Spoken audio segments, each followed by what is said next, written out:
अब बढ़ते हैं सबसे इम्पॉर्टेंट पार्ट की तरफ जो कि बहुत ज़्यादा इम्पॉर्टेंट है कि आपका जो वर्क परमिट आपको मिला है वो कौन सी लैंग्वेज में मिला है। मींस आपने पोलैंड में अगर आपने अप्लाई किया है वर्क परमिट के लिए तो आपको इंग्लिश में मिली है या पॉलिश लैंग्वेज में मिली है। अगर आपको वर्क परमिट इंग्लिश में मिली है तो ये 100% फेक है। या तो कॉन्ट्रैक्ट पे जाइए या फिर आप जैसे भी अप्लाई कीजिए वर्क परमिट, आपको पॉलिश गवर्नमेंट से पॉलिश लैंग्वेज में ही वर्क परमिट जो है इशू होता है। चाहे आप किसी कंपनी से आए या कहीं से भी आए, आपको पॉलिश लैंग्वेज में ही वर्क परमिट इशू होगा। ये 100% रियल है। अगर आपको पॉलिश लैंग्वेज में इशू होता है आपको वर्क परमिट, तो ये सबसे ज़्यादा ज़रूरी है आपको चेक करना है कि आपको किस लैंग्वेज में वर्क परमिट मिला है।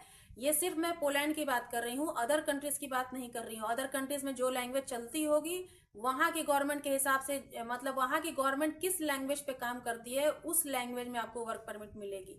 तो ये पोलैंड की गवर्नमेंट के अकॉर्डिंग पॉलिश लैंग्वेज में सारा काम होता है, तो आपको वर्क परमिट जो है पॉलिश लैंग्वेज में ही इशू किया जाएगा। तो इस बात का ज़रूर ध्यान रखिएगा कि आपने पोलैंड का वर्क परमिट जो है आपको पॉलिश लैंग्वेज में मिली है या नहीं मिली है।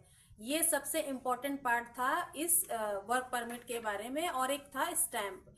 तो ये सब ज़रूर से आप अपने वर्क परमिट में चेक कर लीजिए। तो इससे मुझे उम्मीद है कि आपको बहुत सारी चीज़ें जो हैं क्लियर हो गई होंगी। और उसके बाद जो मुझे कमेंट्स आ रहे हैं इसके वर्क परमिट के बारे में कि मिल गया है बट अपॉइंटमेंट नहीं मिल रही है, तो आई होप आपको आंसर मिल गया होगा, थोड़ा बहुत आंसर मिल गया होगा। और भी कुछ भी आपको जानकारी चाहिए तो मुझे कमेंट सेक्शन में पूछिए। मुझे और भी कमेंट्स आए हैं इंटरव्यूज़ को लेकर के कि अपॉइंटमेंट के बाद इंटरव्यूज़ भी होते हैं या नहीं, या किस टाइप के क्वेश्चंस पूछे जाते हैं। तो मेरी पूरी कोशिश है इस पर भी आपके सामने एक वीडियो लेकर के आने के लिए। तो मेरी पूरी कोशिश रहेगी। और इस वीडियो से मुझे उम्मीद है कि आपको बहुत ज़्यादा हेल्प मिली होगी चेक करने में वर्क परमिट, और थोड़ी नॉलेज भी मिली होगी।